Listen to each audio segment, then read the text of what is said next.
Hello everyone, welcome to the next installment from the Comms Guy. My name is James Powell and I work for JCOM Automation up here in Peterborough, Ontario, Canada.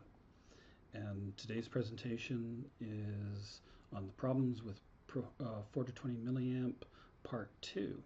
Today I'll be going over my 2015 technical article, Is Profibus or 4 to 20 milliamp more accurate? In this presentation, I'll go over an introduction, talk about the three different types of errors 4 to 20 milliamp has: transmit error, transmission error, and receive error. Talk about the total overall error, talk about water ingress, scaling, wiring, and then end with a summary. And also talk about what about digital. And the original name of this article is actually Elephant in the Control Room, the problems with 4 to 20 milliamp, because it compared 4 to 20 milliamp really with that old adage about a big problem that nobody acknowledges is the elephant in the room. You know, everybody knows about this big thing, but nobody's talking about it, and that's where that came from. That English joke of the elephant in the room. Well, the elephant in this case is 4 to 20 milliamp. Now, 4 to 20 milliamp dates back to the 1950s, and when it came out, it was revolutionary. It revolutionized process control, virtually replaced all pneumatics, and it was fantastic. It had many very good properties, easy to use, not subject to line losses like voltage signals were, low impedance or low implementation costs. It was resistant to noise, or at least the noise levels back in 1950. But what about accuracy? What effects would water have? Was it the panacea or the old elephant in the control room? Well, one of the problems is certainly accuracy. Now, accuracy, there's three sources of inaccuracy or errors. First in the transmitter, when it takes the process variable and transmits it or translates it into 4 to 20 milliamp, there is this initial transmit error that's followed by losses through the line, the transmission error, and then last but not least, the receive error. Now, the transmit error, the state of accuracy of a 4 to 20 or this one 4 to 20 milliamp device is that it is plus or minus 0.02 milliamps. My little caveman there says, hey, that sounds pretty accurate. But what does that translate into? Now, we took this from a level transmitter, and the level transmitter is a plus or minus 5 millimeter accuracy. What does that 0.02 milliamp translate into? Well, that translates into plus or minus 25 millimeters. That swamps out the actual accuracy of the transmitter, the 5 millimeters. So that means that the total error could be actually plus or minus 30 millimeters, which, that's your accuracy realm, which is a lot higher than plus or minus 5. Now, with the transmission error, transmissions errors are really hard to pin down, and that other article that that got me started on this talked about this as well, that it's hard to pin down the transmission error. And a lot of it depends on the amount of electrical noise and the wires used. Now, unfortunately, the noise levels in our process plants and factory automation, all our plants, have not gone down since the 1950s. They've actually gone up. The main culprit for this is a little device shown here, a variable frequency drive. Variable frequency drive generates a lot of noise. And unfortunately, it's a noise that comes and goes. Now, 420 milliamp has a trim function that will cover the noise floor. So if there's constant electrical noise going on, we can work around it with the trim function. But if it's going up and down, we're euchred. There's nothing we can do about it. So as drives turn on and off, there's non-constant noise. This will transmit or translate into a transmission error. Now the third error we're dealing with is a receive error. Receive error depends on the input card.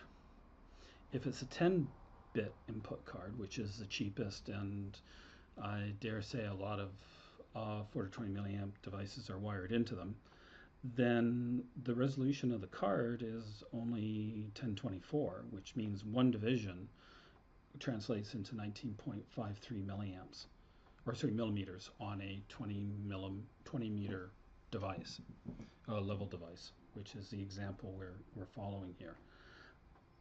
That's a fair bit.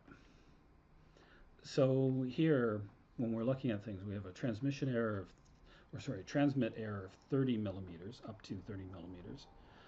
A transmission error we're not sure about, and a receive error of 19.5 millimeters, which means that on this 20 meter device, we've lost virtually 50 millimeters, which is 10 times the stated 5 millimeter accuracy. So if you want to get all your accuracy out of your field device, you really need to use industrial communications. You know, Profibus, foundation field bus, something that gets the value there. 420 milliamp isn't going to do it.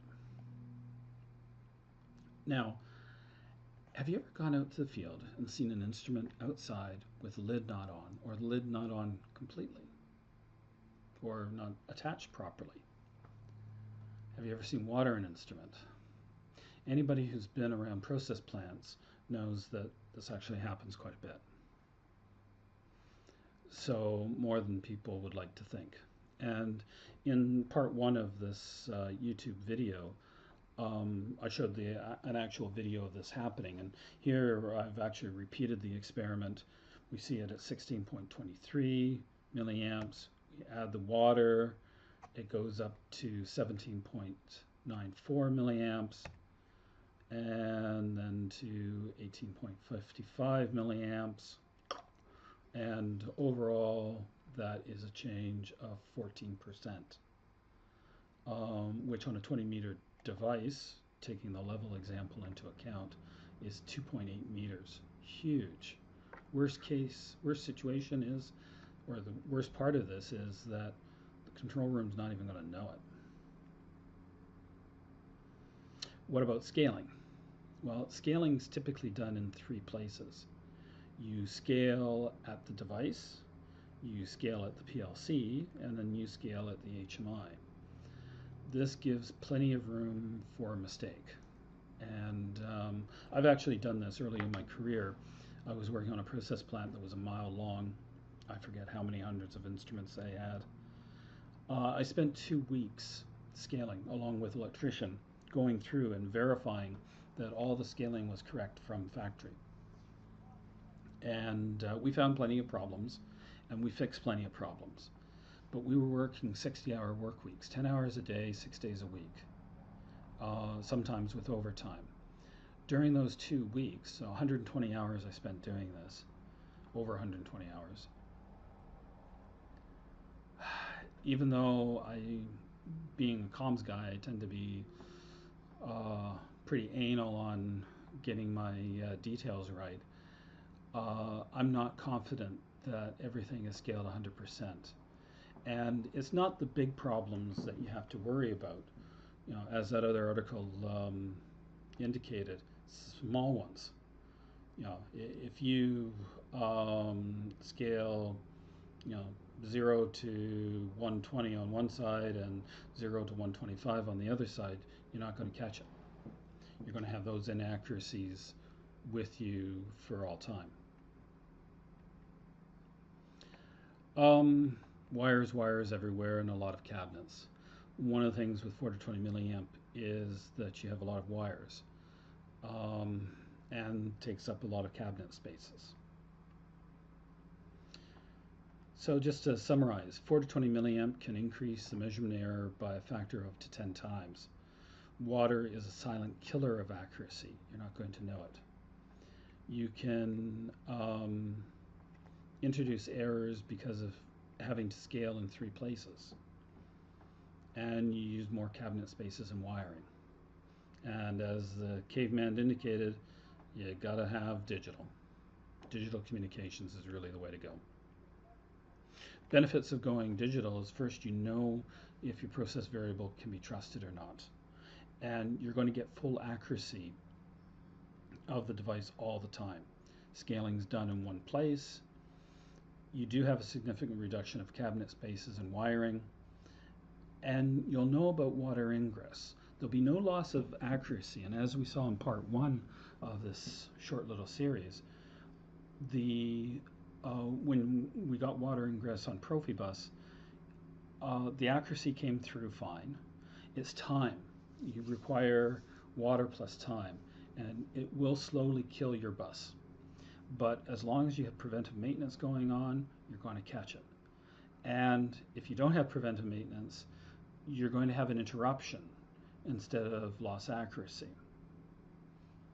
Neither is something that a plant manager would want, thus preventive maintenance. You also know if your instrument's okay. You know of a failure before it can happen. Digital enables asset management. So it's clearly the way to go. Thank you very much for your time and attention. My contact information's here. There'll be a little blurb at the end. Thanks again. Have a great day. Today's video has been presented by JCOM Automation Incorporated. For more information about our products or our training courses, please see www.jcomautomation.ca. Thank you again for your time and attention. My name is James Powell. Bye.